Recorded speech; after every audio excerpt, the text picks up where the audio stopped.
On a battlefield filled with smoke and burning metal debris, drone operators from the 1st Assault Battalion, Ukraine's 92nd Separate Assault Brigade, once again demonstrated their precision and ingenuity on the front lines.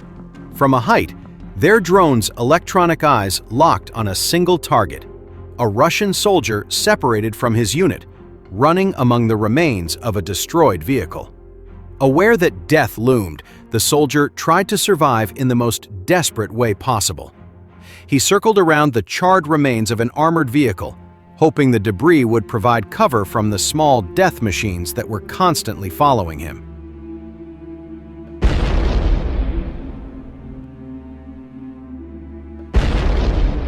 The footage shows the Ukrainian operator in the distance taking his time, toying with his prey, changing direction, diving low, then moving away, as if giving his opponent time to feel the growing sense of panic.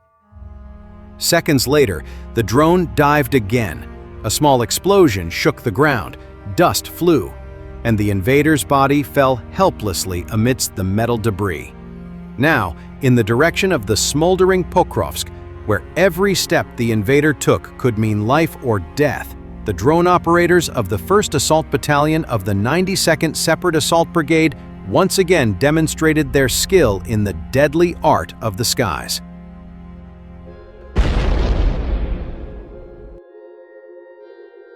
Not only that, from the silent heights, the drone's electronic eyes stared intently at two shadowy Russian figures scurrying across the open field.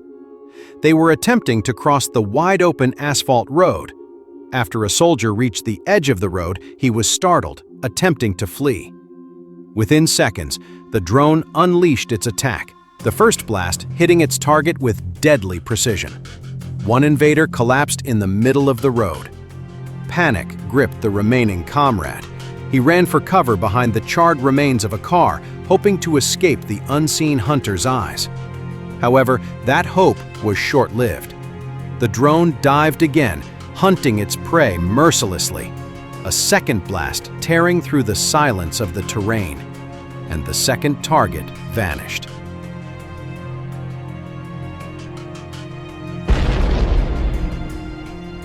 The hunt wasn't over yet, as Ukrainian operators continued scanning the surrounding area, searching for any remaining enemy movement that might try to hide. One by one, every sign of enemy life was eliminated with heavenly precision. 2 targets, 2 hits, 2 lives erased from the battle map. And the operators in the control room sighed softly, marking new coordinates. For them, this wasn't just a victory. It was part of a mission that had to be carried out flawlessly. Under the Pokrovsk skies, the operators of the 92nd Brigade weren't just soldiers. They were the long arm of justice from heaven, delivering retribution for every step of the invaders on Ukrainian soil.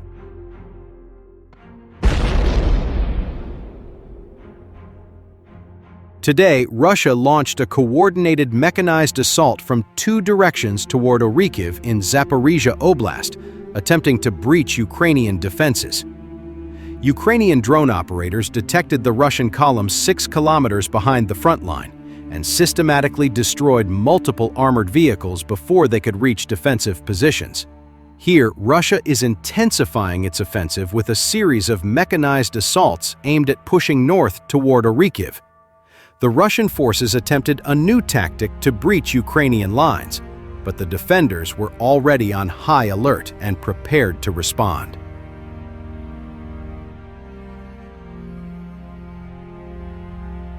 Russia's goals here are twofold.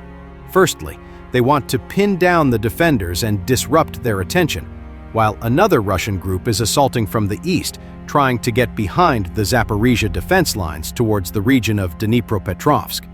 Secondly, their strategic goal is to bring Zaporizhia city within tube artillery range, allowing them to disrupt Ukrainian logistics and endanger the civilian population, which will create additional problems for the Ukrainians.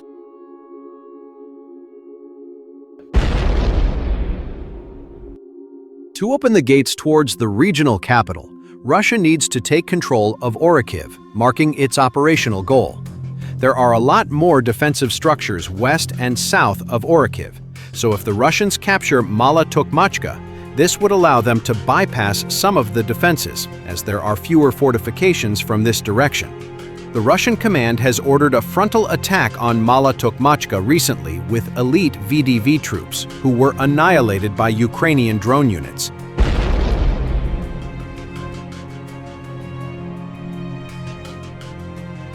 After failing from this direction, the Russians decided to exploit the other routes from the southwest. This will allow them to send forces through at least two vectors, which will divide Ukrainian attention and give the Russians better chances.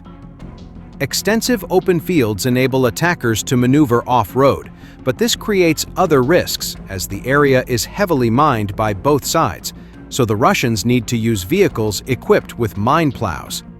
If we look at the topographic map, Russia's advantage in this sector is that it has control over key heights south of Mala Tokmachka.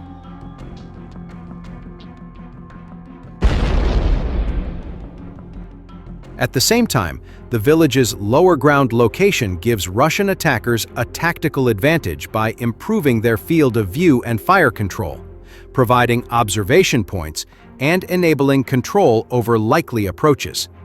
Ukrainians were on high alert after the recent attack, and reports from Ukrainian partisans working behind the front line of Russian troop redeployments in the region. Due to this, Ukrainian operators are monitoring up to 15 kilometers behind the front line with drones.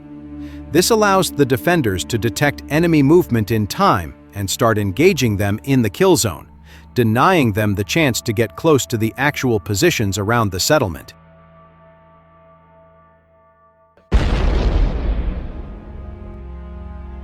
Geolocated footage shows how the first two Russian armored vehicles were detected near the village of Mirn, around 6 kilometers from the front line. Both hit an anti-tank mine, which immobilized them, but some Russian infantry managed to survive and take shelter in a tree line. Unfortunately for the Russians, operators of the 17th Army Corps and 118th Separate Mechanized Brigade dispatched their FPV drones and hunted down the remaining infantry, and finished off the armored vehicles. One vehicle could reach Nesteryanka despite being targeted by multiple FPV drones, but was subsequently destroyed and burned down.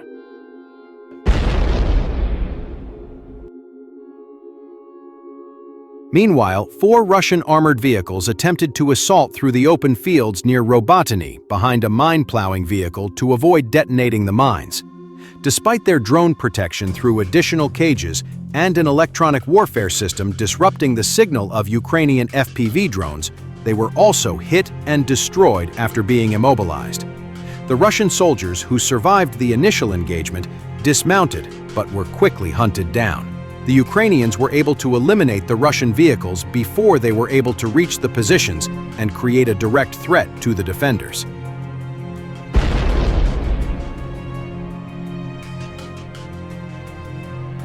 Compensating with drones is vital because the Ukrainian positions are understaffed, as this sector was quiet, while there are several hot points on the front line, which forced Ukraine to prioritize them and redeploy more soldiers there. Overall, Russia adjusted its approach and assaulted simultaneously from 2 different directions, thinking it would be enough to overload and penetrate the well-prepared Ukrainian defenses. The Russians will continue pushing in this direction, as they see it as a chance to divert Ukrainian attention from other parts of the front line.